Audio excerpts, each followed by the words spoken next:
welcome to another little session here of Meet the Pilot. Normally, George Brown, one of our team pilots, is doing what I'm doing, but he can't interview himself. So we're at IRCHA 2017, and why don't you tell us just a little bit about where you're from? I'm from the Dallas-Fort Worth area. And the reason I say that is because no one's ever heard of Trophy Club. It's a little town right next to Grapevine and South Lake. So I normally say in between Dallas and Fort Worth. And we know, because you've been around a long time, you have a YouTube channel. We'll talk about that in a couple minutes. But the biggest thing is you fly at what local field? I fly at the 114th RC Squadron, and that's in Grapevine, Texas. So my flying field is literally, when I leave the front door, I'm there in 10 minutes. Well, that's convenient, because I live in California, and it's a 20-minute drive or 30 minutes minimum. Yeah, so that makes it tough. But what I wanted to ask you was, how long have you been flying? I've been flying for 10 years. Helicopters, planes? It's been helicopters. I started with helicopters. So I'll give you a very short clip. So I was sitting at work one day, and a buddy of mine brought in a bunch of RC stuff. I didn't know what it was. I found out later it was a Zoggy airplane and some chargers and some big heavy nickel metal hot drive batteries. I didn't know what I had. So I went to my local hobby shop, and the guys took the time to explain to me how to charge the batteries and how the sticks work. But the amazing thing is this hobby shop was really huge. It's inside of a warehouse. So as soon as I walked in, I saw an older gentleman flying now I know it was an Align 450 SE way back in the day.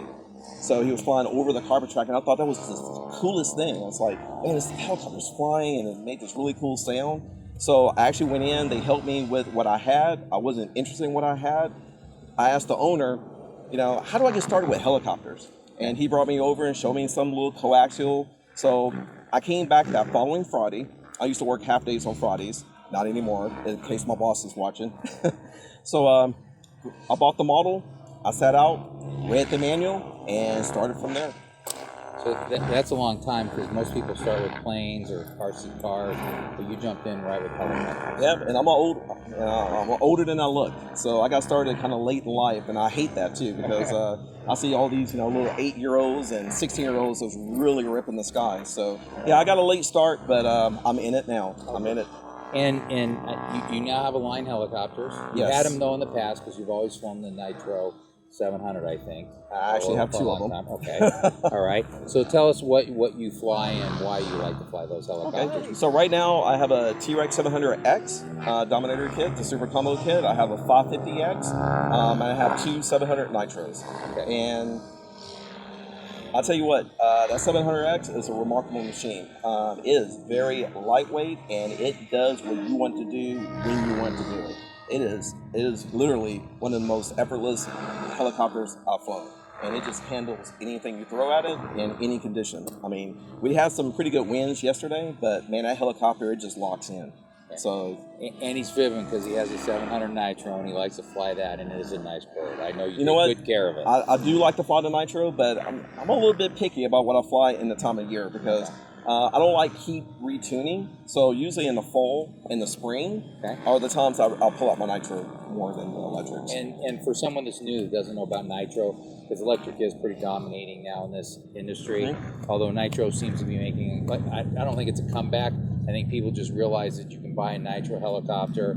If it's a 600 size or 700 size, you're maybe 8 to 10 minutes of flight time. Yep. You hear it's dirty, but if you just take proper care, it's not that bad.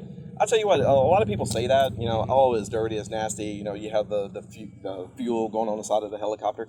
I personally use non-ammonia Windex, and I just spray paper towel, wipe it down, and if you do it after a day of flying every time, it doesn't get that messy. It's the guys that, run it, don't clean it, and just, try to put it in their cars or whatever, and it gets, there is oil components in the fuel, so it's going to happen. But if you just maintain as you go, it's not a problem at all. I use denatured alcohol, so that. Yeah, I know a lot of guys that do that too. Yeah, they spray it down and it just dissolves. Clean it, sure.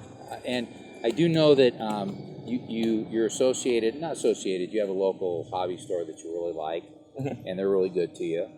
And there's several people here at this event that we know that partake and have fun, and they also help contribute their time at that hobby store. Doug Darby's one of them. And I think they have a fun fly coming up, and that's kind of, you're passionate about that. Absolutely. At the end of October, there is an annual fun fly event. It's typically the last weekend of October, and it's going to be at my home field at Grapevine. And it's a family-owned local hobby shop, so I kind of joke with the owner and say I'm helping him put his daughter through school. Well, you can tell him the name. Come on. Okay, I'll go ahead and do it. So it's Arrow Hobbies in Louisville, Texas, off of 121, Business 121.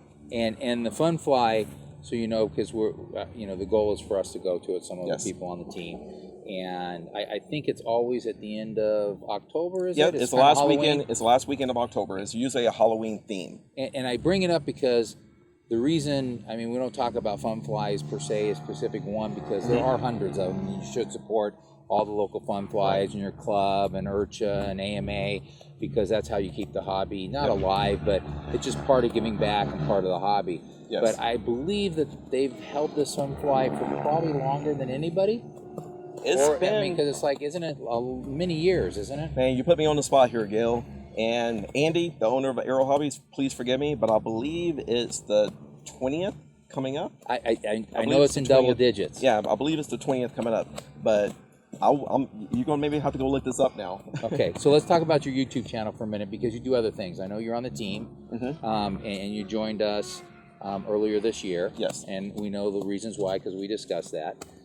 But the real kill, take a couple minutes and tell them about your YouTube channel, because you do a lot of videos, you go to a lot of fun flies. It's separate of the Team Align Enterprise hobby, and we try to keep that separate because as a group, even though we're a team and we promote the Align brand, we also feel, and I know you feel this way, that it's more important to promote the hobby as a whole. The hobby as a whole, and not look at, it's more important to get you folks out there flying a helicopter. You might buy our line one, you might buy somebody else's, but it's about promoting the hobby, about helping each other, and it's sometimes you need to look past the actual brand because people are going to pick what they want, and they're going to try to fly. And as I said, it's our goal is to try to get people into the hobby, and eventually they'll try Align products. And what's funny is, if you go down the flight line here at IRCHA, you'll see different brands, and there's usually an Align part on somebody's helicopter. Align finds their way onto a helicopter, even though it's not a Align helicopter. So maybe you could tell us a little bit about that. Yeah, so my YouTube channel is Mr. Heligas68. I call it George Brown Productions. So I really did this, as Gale mentioned, before any association with most of the vendors. So that was my way of giving back to the community. I started attending a lot of local fun fly events between Texas, Oklahoma, and Louisiana, and always wondered, what are fun fly events like at other parts of the United States? So I said, you know what, I'm going to start doing recording of pictures and videos and things of that nature to kind of show people this is what this event looks like. This is what the field looks like. Doing interviews with people, just ask them, what are you flying? What's your favorite model? What components are you running? If you're running nitro, what fuel are you running?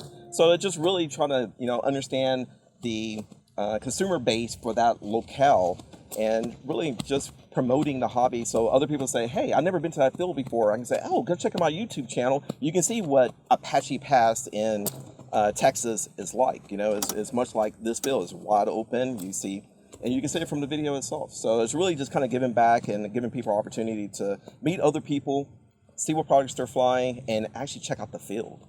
So if you're watching this, do the same thing at your fun fly events. Record the field, take some interviews, see what people are flying.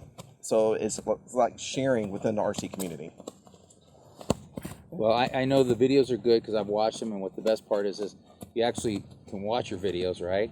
And then here we show up at IRCHA, and you're walking by somebody and you go, oh, I know that person. Do you know George? Yeah, he interviewed me. I was this place. And it's kind of equipment, and so it makes a lot of fun. So you do a great job on your channel. Oh, thank you. I really appreciate it. But we appreciate you coming out and spending time with us and interviewing everybody, because you did it.